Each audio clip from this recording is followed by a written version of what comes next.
आपका स्वागत है दोस्तों।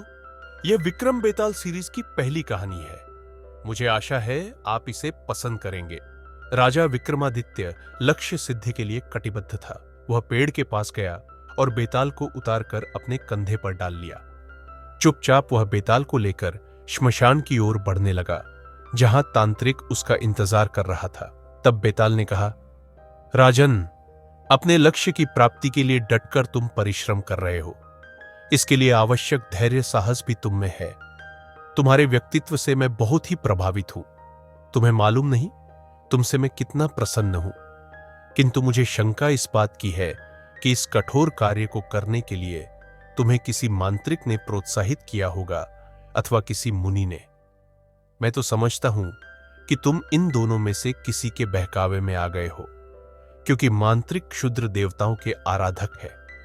कभी कभी जो कार्य स्वयं साधे नहीं जा सकते, उनकी पूर्ति के लिए वे किसी भोले भाले की बलि चढ़ाते हैं। पर मुनियों की पद्धति इससे भिन्न है। अगर वे चाहें तो अपनी तपो शक्ति से दुष्टों को भी पुण्यलोक में पहुंचा देते हैं, किंतु कभी कभी उनके संकल्प के विरुद्ध भी होता है। उदाहरण स्वरूप निकुंभिका नामक एक राक्षसी की कहानी सुनाऊंगा। ध्यान से सुनो। दंडकारण्य में निकुंभिका नामक एक राक्षसी रहा करती थी। नरमांस उसका अत्यंत प्रिय आहार था। एक विशाल गुफा में उसका निवास स्थल था। भूल से कोई यात्री उस प्रदेश में आता तो गुफा से बाहर निकलती और उसे मारकर खा जाती थी। निकुंभिका एक दिन गुफा में मस्त सो रही थी। तब विवाह के अवसर पर जाता हुआ लोगों का एक समूह उस ओर से गुजर रहा था। मानव की गंध सूंघते ही अंगड़ाई लेती हुई वह गुफा से बाहर आई। उसे देखकर उस समूह में से कुछ लोग भयभीत हो गए और भाग गए। जो मिले उसने उन्हें खा लिया। नरमांस खाकर एक सप्ताह तक वह मस्त सोती रही। जागते ही उसे जोर की भूख लगी और वह जंगल में घूमने लगी। उसने एक जगह पर देखा कि विनयशील नामक मुनि एक पेड़ के तले तपस्या में लीन है। निकुंभिका उसे देखकर खुश हुई। उसे लगा कि मुझे आहार मिल गया। वह मुनि की ओर बढ़ने लगी तो उसने देखा कि उस मुनि के चारों ओर अग्नि ज्वालाएं वलयाकार में घिरकर उसकी रक्षा कर रही है। मुनि ने आंखें खोली और कहा, निकुंभिका, मनुष्यों को मारकर उन्हें खा जाने के निकृष्ट जीवन से मुक्ति पाने का प्रयत्न करो। कल परम पवित्र शिवरात्रि है। किसी मानव को खाए बिना भगवान के स्मरण में अपना समय गुजारो। एक मानव से तुम्हें गंगा जल प्राप्त होगा, जिससे तुम्हारे सारे पाप धुल जाएंगे। उस पानी को पीते ही इस राक्षस जन्म से तुम्हें मुक्ति मिलेगी। निकुंभिका ने मुनि को प्रणाम किया और कहा, महानुभाव, आपने जैसा कहा वैसा ही करूंगी। फिर वह वहां से चली गई, पर भूख से वह तड़पने लगी।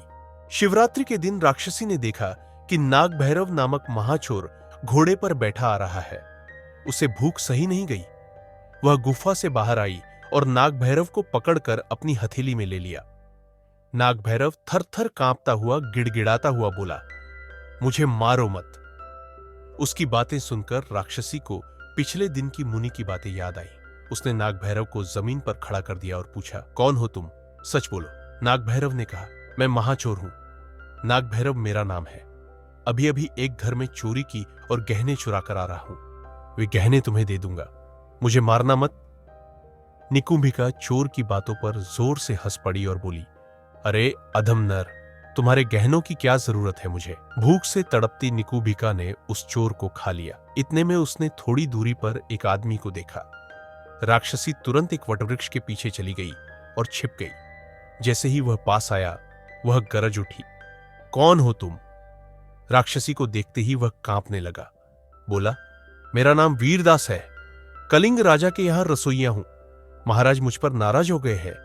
मुझे नौकरी से निकाल दिया और जंगल में भेज दिया। निकुंभिका ने तीव्र दृष्टि से उसे देखते हुए पूछा, बिना कारण के राजा तुम्हें नौकरी से क्यों निकाल देगा?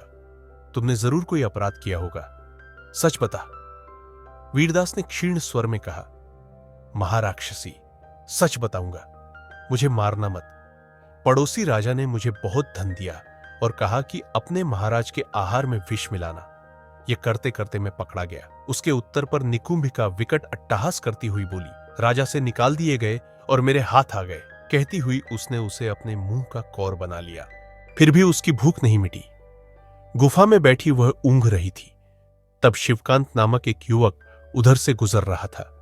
उसे देखते ही उठ खड़ी हो गई और उससे कहा, अरे मानव, रुक जाओ, तुम्हारी यात्रा यहीं समाप्त होती है। शिवकांत राक्षसी को देखकर बिल्कुल नहीं डरा। उसने निर्भय हो पूछा, क्यों मुझे रुकने के लिए कह रही हो? उसके प्रश्न पर वह ठठाकर हंसती हुई बोली, क्या तुम इतने बुद्धू हो कि इतना भी नहीं जानते कि मैंने क्यों तुम्हें रुक जाने के लिए कहा? 2 आदमियों को खा चुकी हूं, पर पेट भरा नहीं है। लगता है मैंने सिर्फ नाश्ता किया, खाना नहीं खाया, इसीलिए मैंने तुम्हें रुकने के लिए कहा। निर्भीकता से शिवकांत ने कहा, तो मुझे खा जाओ और अपनी भूख मिटाओ। अगर तुम्हारी भूख मिटा पाया तो इससे बढ़कर आनंद क्या हो सकता है? उसकी बातों पर चकित निकुंभिका ने पूछा, मृत्यु का तुम्हें डर नहीं? क्यों डरूं? हर आदमी को एक ना एक दिन मरना ही पड़ेगा। कोई भी शाश्वत नहीं है। किसी बीमारी से मरने से अच्छा तो यही है कि तुम्हारा आहार बनकर तुम्हारी भूख मिटाऊं। निकुंभिका को लगा कि यह कोई साधारण मानव नहीं है। फिर भी उसे संदेह हुआ कि यह मानव कहीं नाटक तो नहीं कर रहा है, अपनी मीठी बातों से मुझे फुसला तो नहीं रहा है। उसने उसे अपने बाएं हाथ में ले लिया। तब शिवकांत ने कहा, एक क्षण के लिए रुक जाओ। मेरी पत्नी बहुत समय से बीमार है।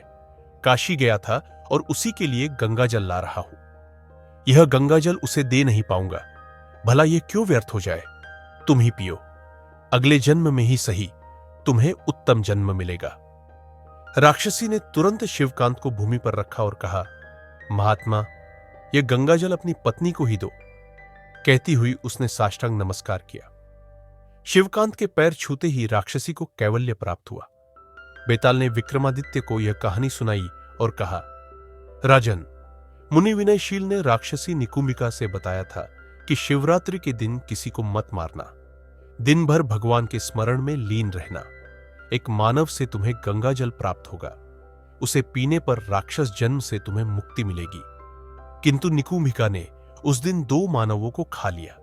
शिवकांत को छोड़ दिया। वह गंगाजल देने वाला था, पर उसे भी उसने नहीं लिया। फिर भी उसे मोक्ष प्राप्त हुआ। यह कैसे संभव हो पाया? गंगाजल न पीने पर भी उसे यह मोक्ष कैसे प्राप्त हुआ? मेरे इन संदेहों के समाधान जानते हुए भी नहीं दोगे तो तुम्हारा सिर टुकड़ों में फट जाएगा। विक्रमादित्य ने कहा, निकुंभिका ने जिन 2 आदमियों को मारा था उनमें से एक महाचोर है, दूसरा अपने ही स्वामी का द्रोही है। एक लुटेरा है तो दूसरा प्रभु के प्राणों का हरण करने वाला है। वे नर रूप राक्षस है, नर नहीं। इसीलिए यद्यपि उसने शिवरात्रि के दिन दोनों को मारकर खा लिया, पर उसने पाप नहीं किया। शिवकांत का दिया हुआ गंगाजल उसने छुआ तक नहीं। फिर भी राक्षसी को कैवल्य प्राप्त हुआ। इसका कारण है कि अपनी मृत्यु को आंखों के सामने देखते हुए भी शिवकांत ने राक्षसी के प्रति अपनी घृणा व्यक्त नहीं की। उल्टे उसने चाहा कि अगले जन्म में ही सही उसे उत्तम जन्म मिले। पत्नी के लिए लाया हुआ गंगाजल उसे देना चाहा। ऐसे त्यागधनी दैव समान व्यक्तियों का चरण स्पर्श पवित्र गंगाजल से भी अधिक शक्तिशाली व प्रभावशाली होता है। निकुंभिका को मुनि की बातें याद थी, फिर भी त्यागी शिवकांत से उसने गंगाजल नहीं लिया और कहा भी कि इसे अपनी पत्नी को ही दो। इन कारणों से ही राक्षसी को कैवल्य मिला। राजा के मौन भंग में सफल बेताल शव सहित अदृश्य हो गया और पुनः पेड़ पर जा बैठा। वीडियो पसंद आने पर कृपया चैनल को लाइक और सब्सक्राइब करें।